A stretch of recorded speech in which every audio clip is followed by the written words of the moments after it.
ناظرین، یہ وہ اسباب ہیں جن سے گھر میں غربت آتی ہے۔ قرآن مجید نہ پڑھنا، وضو کے بغیر قرآن پاک پڑھنا، ٹوٹی ہوئی کنگھی سے کنگھا کرنا، ٹوٹا ہوا سامان استعمال کرنا، گھر میں کوڑا کرکٹ رکھنا، رشتہ داروں سے بدسلوکی کرنا، بائیں پاؤں سے پاجامہ پہننا، مغرب عشاء کے درمیان سونا،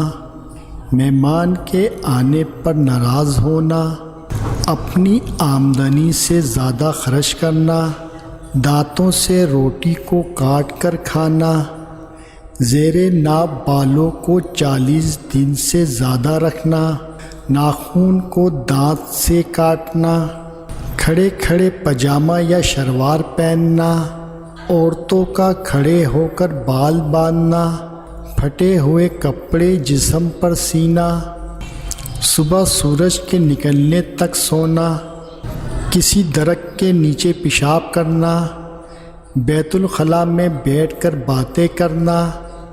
الٹا ہو کر بستر پر سونا، قبرستان میں ہنسنا، رات کے وقت پینے کا پانی کھلا رکھنا،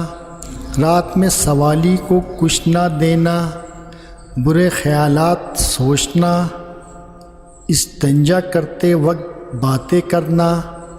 ہاتھ دھوئے بغیر کھانا کھانا، اپنی اولاد کو کوسنا،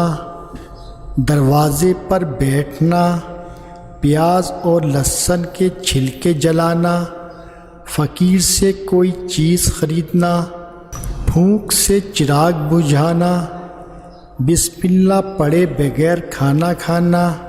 غلط قسم کھانا، جوتا اور چپل الٹا دیکھ کر سیدھا نہ کرنا،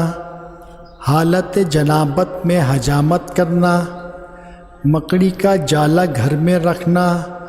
رات کو جھاڑو لگانا، اندھیرے میں کھانا، گھڑے میں منہ لگا کر پینا، نہانے والی جگہ پر پیشاب کرنا۔ ناظرین، یہ وہ اسباب ہیں